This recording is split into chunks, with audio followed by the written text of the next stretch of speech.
Hello friends, मैं हूं अमर प्रताप सिंह और आप देख रहे हैं आपका अपना YouTube channel success with KP. आज हम सभी यूपीएसआई के सर्वर से रिलेटेड हिंदी विषय के महत्वपूर्ण टॉपिक कारक के बारे में बात करेंगे, जिससे हमारे पेपर में डायरेक्ट क्वेश्चन भी आता है तथा समाज में इसका बहुत बड़ा रोल रहता है। तो हम क्या निकालेंगे अपनी कारक।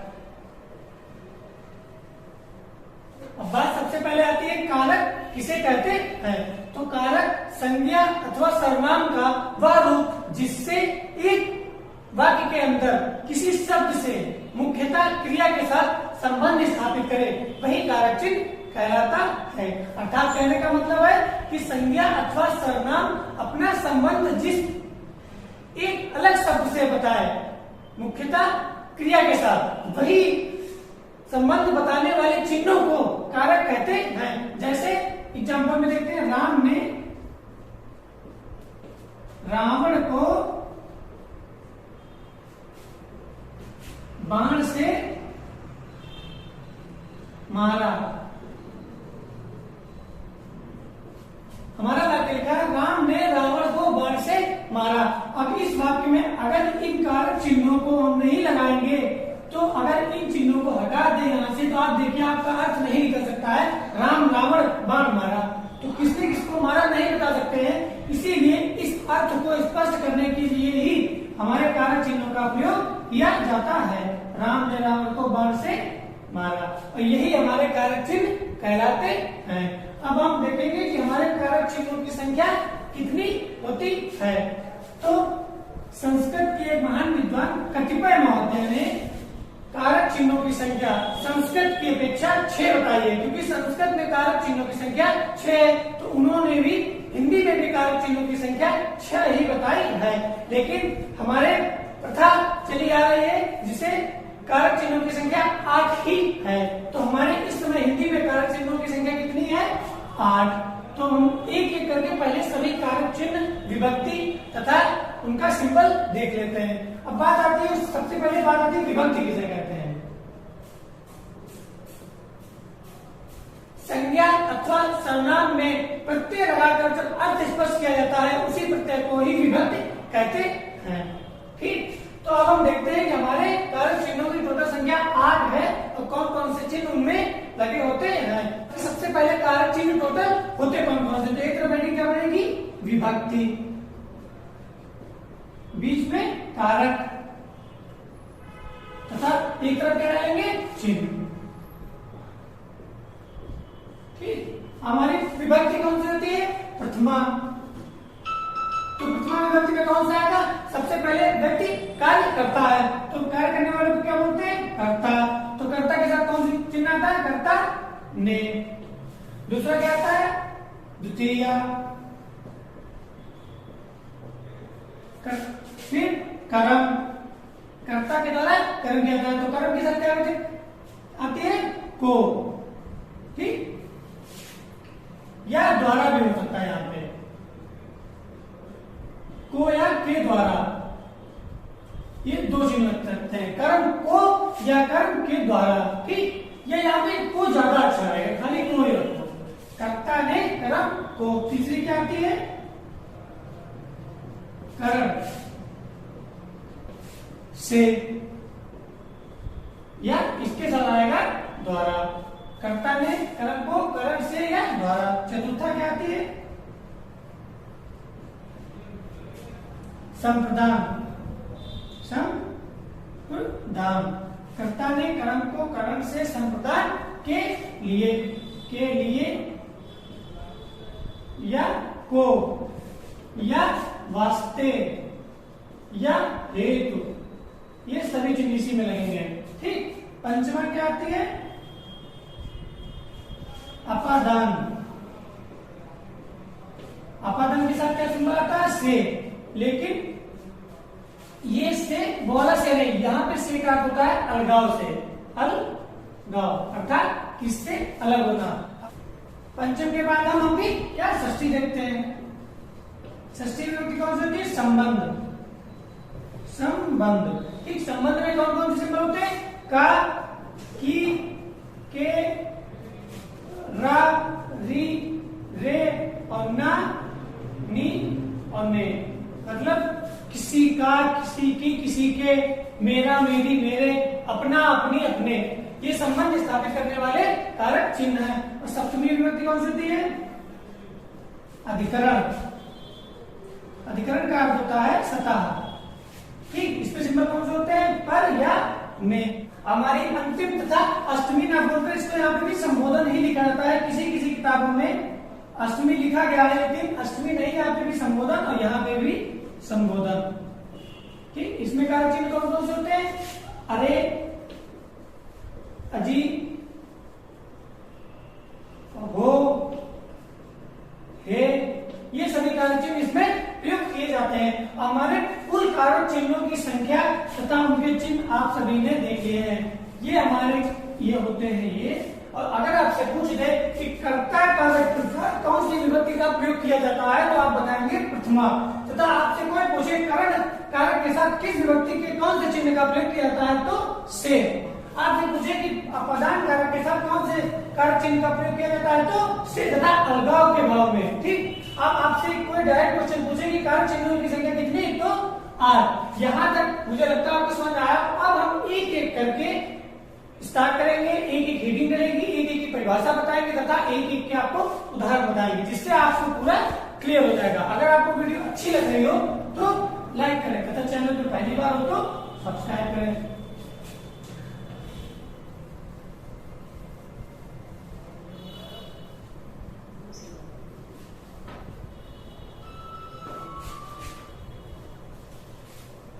हम सबसे पहले हेडिंग वाले क्या पढ़ेगी? कर्ता कारक। क्या पढ़ेगी? कर्ता कारक। और ये साफ साफ हेडिंग डाल के हम लोग स्टार्ट करेंगे। कर्ता कारक किसे कहते हैं? तो जिस व्यक्ति के द्वारा कार्य किया जाता है वही कर्ता कारक कहलाता है। अर्थात जो व्यक्ति कार्य करेगा वही तो कारक कहलाएगा, या जिसके द्वारा क्रिया की जाएगी वही कारक कर्ता कारक कहलाएगा। जैसे उदाहरण उसका देख लेते हैं। क्या है? पहला है राम ने भोजन किया। तो राम ने भोजन किया। अब हमसे क्या कहा गया था? कारक चिन्ह कर्ता कारक क्या लगा था? ने। हमारा स्पष्ट हो रहा है कि यही कर्ता कारक है। दूसरा एग्जाम्पल, जैसे राधा गाना गा रही है।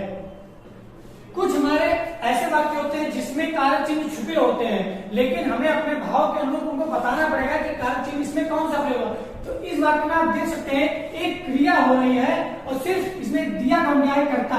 तो कर्ता के अलावा जब वाक्य में कोई दिया ही नहीं गया है तो कर्ता कारक यहाँ पे ने का ही प्रयोग हो सकता है। कि ना होकर तब भी इसमें पूछा जाए इस वाक्य में किस कारक चिन्ह का प्रयोग हो सकता है, आपके साथ में ऑप्शन होंगे कर्ता कारक, कर्म कारक, कर्म कारक या संप्रदान कारक। तो आप कर्ता कारक पे क्लिक करेंगे। ठीक, दूसरा हमारा क्या था? कर्ता ने कर्म को। तो हम दूसरे की क्या करेंगे? कर्म कारक। तो संज्ञा अथवा सर्वनाम के उस रूप से, या कह सकते हैं संज्ञा और सर्वनाम के द्वारा किए गए कार्य का फल जिस शब्द पर पड़ेगा वही हमारा कर्म कारक कहलाएगा। अर्थात जिसको फल मिलेगा वही कर्म कारक कहलाएगा। जैसे राम ने श्याम को भोजन दिया। ठीक, राम ने श्याम को भोजन दिया। ठीक, तो हम देख सकते हैं इसमें कर्ता कौन है? राम। लेकिन हम क्या कर रहे हैं? कर्म कारक। तो हम राम की या ने को इस्तेमाल नहीं करेंगे, हम देखेंगे को हमारा कारक चिन्ह। और को कारक चिन्ह किसके लिए प्रयोग किया गया? श्याम के लिए। तो यहाँ पे श्याम क्या हो गए? कर्म। और यही विभक्ति हमारी कर्म कारक कहलाएगी। अब हम अपने तीसरी विभक्ति देखते हैं। तीसरी क्या थी?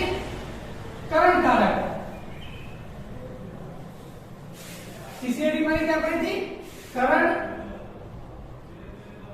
कारक। करण कारक किसे कहते हैं? कह सकते हैं संज्ञा और सर्वनाम के द्वारा किए गए कार्य के लिए जिस साधन का प्रयोग किया जाता है वही करण कारक कहलाता है। अर्थात जिस साधन का प्रयोग करके कार्य को हम करते हैं वही हमारा करण कारक कहलाता है।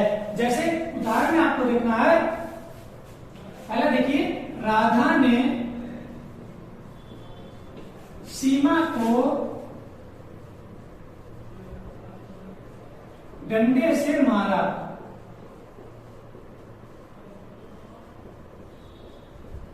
क्या लिखा है?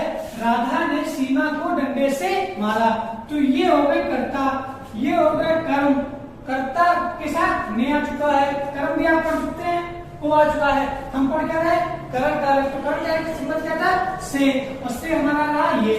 तो ये हो गया कर्ता, ये हो गया कर्म। हमारा ये क्या हो गया? ये है साधन। हमने क्या बताया? जिस साधन के द्वारा कार्य किया जाएगा वही हमारा करण कार्य के अंतर्गत आएगा। लेकिन कुछ ऐसे भी वाक्य होते हैं जिनमें छुपा रहता है, जैसे ना आंखों देखा, न कानों सुना। ये आपने वाक्य खूब देखा होगा, मुहावरा तरीके का है कि ना आंखों देखा न कानों सुना। अब इस वाक्य में आपसे पूछा जाए किस विभक्ति का प्रयोग किया जा सकता है, तो आप इसमें लगा के देखिए, न आंखों से देखा न कानों से सुना। तो यहाँ पे कौन सी? से। या यहाँ पे द्वारा भी लगा सकते हैं, न आंखों द्वारा देखा न कानों द्वारा सुना। तो ऐसे इसमें कारक चिन्ह का प्रयोग किया जा सकता है। आप बता सकते हैं कि इसमें करण कारक का प्रयोग हो सकता है। इसके बाद कौन सा था? संप्रदान कारक। क्या था? संप्रदान कारक। और सिंपल उसमें कौन कौन से थे? के लिए संप्रदान कारक। इसमें सिंपल कौन कौन से थे? के लिए, हेतु या वास्ते। ठीक, के लिए, हेतु या वास्ते, ये हमारे संप्रदान कारक थे। इसकी परिभाषा क्या होगी कि संज्ञा अथवा सर्वनाम के द्वारा किया गया कार्य जिस व्यक्ति के लिए किया जा रहा है वही संप्रदान कारक के अंतर्गत आएगा, या जिसके लिए हम कार्य को कर रहे हैं वही संप्रदान कारक आएगा। जैसे उदाहरण में आप पहला देखिए, कंचन अपने भाई के लिए भोजन लाई। कंचन अपने भाई के लिए भोजन लाई। तो कंचन ने कार्य किसके लिए किया? अपने ना भी हो तब भी आप लिख सकते कंचन भाई के लिए भोजन लाई। अपने का यहाँ पे कोई खास अर्थ नहीं है। आप देखिए संप्रदान कारक किसके लिए हुआ है? भाई के साथ में प्रयोग किया गया है। हमने क्या बताया? संप्रदान कारक होता है जिसके लिए कार्य किया गया। कंचन भोजन तो लाई है पर अपने लिए ना होकर अपने भाई के लिए लाई है, इसीलिए संप्रदान कारक का इस्तेमाल यहाँ पे किया जाएगा। ठीक, अब यहाँ पे हमने क्या बताया? हेतु वास्ते। भाई हेतु भोजन लाए या भाई वास्ते भोजन लाए, बात एक ही है, भटकना नहीं है इसमें। अगला हमारा क्या था? कर्ता ने कर्म को करण से संप्रदान के लिए अपादान से। अपादान, अपादान के साथ सिंबल कौन सा लगा था? से। यहाँ पे देखिए से का अर्थ क्या होता है? अलगाव। ठीक, अपादान कारक में से का अर्थ होता है अलगाव, अर्थात कहने का मतलब है संज्ञा या सर्वनाम जब किसी एक वस्तु से अलग होते हैं तो, या किसी वस्तु या जगह से अलग होते हैं तो वहां पे अपादान कारक चिन्ह का प्रयोग किया जाता है। किसी वस्तु से अलग होने के लिए अपादान कारक का चिन्ह लगाया जाता है। जैसे उदाहरण में आप फिर देखिए, वृक्ष से पत्ता गिरा। वृक्ष से पत्ता गिरा। आपने क्या देखा कि वृक्ष से पत्ता गिरा। आप कहेंगे इसमें अलग क्या हुआ? तो पत्ता वृक्ष से गिरेगा तो वृक्ष से अलग तो होगा ही, ये यूनिवर्सल फैक्ट है, लेकिन एक तरीके से पत्ते का वृक्ष से अलगाव भी तो हो रहा है। तो यहीं पे ये से जो है ये अपादान कारक होगा, ना कि कर्म कारक। इसमें आपके साथ आप सोचिए कि कर्ता ने कर्म को करण से, करण कारक भी हो सकता है, लेकिन यहाँ पे करण नहीं अपादान होगा, क्योंकि करण में होता है संबंध, यहाँ पे अलगाव होगा। ठीक, अगला हमारा कौन सा था? कर्ता ने, वाली कौन कौन से हो गए? कर्ता ने कर्म को करण से संप्रदान के लिए, अपादान से संबंध, संबंध कारक क्या होगा? संबंध कारक। ठीक, इसमें सिंबल कौन कौन से थे हमारे? का, की, के और रा, री, रे। ठीक, जैसे करते हैं, संज्ञा अथवा सर्वनाम का जब एक दूसरे से संबंध बताने के लिए हम एक चिन्ह का प्रयोग करते हैं, वही चिन्ह संबंध कारक कहलाता है। अर्थात जिस चिन्ह के द्वारा हम संज्ञा अथवा सर्वनाम को एक दूसरे से रिलेट करते हैं, वही चिन्ह हमारा संबंध कारक बताएगा। जैसे यह मेरी किताब है, ठीक, यह मेरी किताब है। दूसरा बताया कार्तिकेय, ठीक, किसका या किसकी किताब है या मेरी किताब है। तो ये इस री को देखिए, यही संबंध बताता है कि किताब का मेरे साथ संबंध क्या है। जैसे वह अपना कार्य कर लेगा, ठीक। दूसरा मैंने बताया वह अपना कार्य कर लेगा। अब सोच लो इसमें कोई कारक चिन्ह उपयोग नहीं हुआ है तो हुआ है। यहाँ पे इस ना को देखिए, जो प्रत्यय लगाया गया यही कारक चिन्ह है। कार्य किसका, उसका अपना कार्य है। तो इस कार्य का उसके साथ संबंध बताने के लिए इस ना का प्रयोग किया गया है, तो यही ना हमारा संबंध कारक के अंतर्गत आएगा। हमारी इसके बाद कौन सी विभक्ति आती है, अधिकरण विभक्ति। क्या आती है, अधिकरण कारक। क्या आता है, अधिकरण कारक। इसमें सिंबल कौन से थे, में या पर। अब क्या होता है, इसकी परिभाषा क्या होती है कि संज्ञा अथवा सर्वनाम का क्रिया के साथ संबंध बताने के लिए जिस सतह को स्पर्श करते हैं, वही हमारा अधिकरण कारक के अंतर्गत आएगा। अर्थात जिस हमारी कोई भी वस्तु जब किसी सतह को स्पर्श करती होगी, या संज्ञा हो या सर्वनाम हो तो या व्यक्ति हो, वही अधिकरण कारक के अंतर्गत आएगा। जैसे अच्छी पेड़ पर बैठा है, पक्षी पेड़ पर बैठा है। तो यहाँ पर देख सकते हैं, यह अधिकरण या एक सतह बता रहा है। जैसे बच्चा कमरे में रो रहा है, कमरे में रो रहा है। क्या होता है, बच्चा कमरे में रो रहा है। तो बच्चा कहाँ रो रहा है, कमरे में। इससे हमें एक निश्चित बच्चे की स्थिति पता चल रही है, और यही सिंबल हमारा बताता है कि यह अधिकरण कारक के अंतर्गत आता है। हमारी अंतिम तथा जिसको हमने कहा था अष्टमी विभक्ति ना बोलकर संबंध भी बोलते हैं, संबोधन। क्या बोलते हैं, संबोधन कारक। इसमें सिंबल कौन से थे, अरे, सुनो, हो, हे आदि सिंबल। इसमें बहुत से सिंबल होते हैं। इसकी परिभाषा क्या होती है, जब किसी व्यक्ति को हम पुकारते हैं तो इस कारक चिन्ह का प्रयोग करते हैं। इसका मुख्यतः प्रयोग हम जब हम खुशी अपनी व्यतीत करते हैं, या अपना किसी से विषाद होता है, घृणा, शोक आदि चिन्हों में ही इस चिन्ह का प्रयोग किया जाता है। जैसे हमने किसी से कहा, किसी का नाम लिया, विभू यहां आओ। हमने कहा विभू यहां आओ। जब किसी का नाम तेज से पुकारेंगे तो इस चिन्ह का प्रयोग लगा देंगे। डायरेक्ट अगर लिख दे विभू यहां आओ तो यह वाक्य गलत है। हम क्या कहेंगे, विभू यहां आओ। अगर हमें किसी से एकदम से शोक प्रकट करना तो क्या कहेंगे, अरे यह क्या हो गया, यह क्या हो गया। तो यह अरे जब लिखा, और के साथ इस सिंबल को जब लगाया, तब हमें पता चला कि हमारे अंदर भाव कौन सा है तथा हम किस कारक चिन्ह का प्रयोग कर रहे हैं, ठीक। और इस चिन्ह को हम क्या बोलते हैं, विस्मयादि बोधक। क्या बोलते हैं, विस्मयादि बोधक, ठीक। हमारे यहाँ तक सभी कारक चिन्ह, 8 कारक चिन्ह खत्म हो चुके हैं। मैं आशा करता हूँ कि आपको सभी कारक चिन्ह समझ में आए होंगे। अगर आपको कोई भी कारक चिन्ह या इसमें कोई भी त्रुटि लग रही है तो आप कमेंट बॉक्स में जरूर बताएं। आज के लिए इतना ही। अगर आपको वीडियो अच्छी लगी हो तो लाइक तथा शेयर करें, तथा चैनल पर पहली बार आए हो तो सब्सक्राइब करें।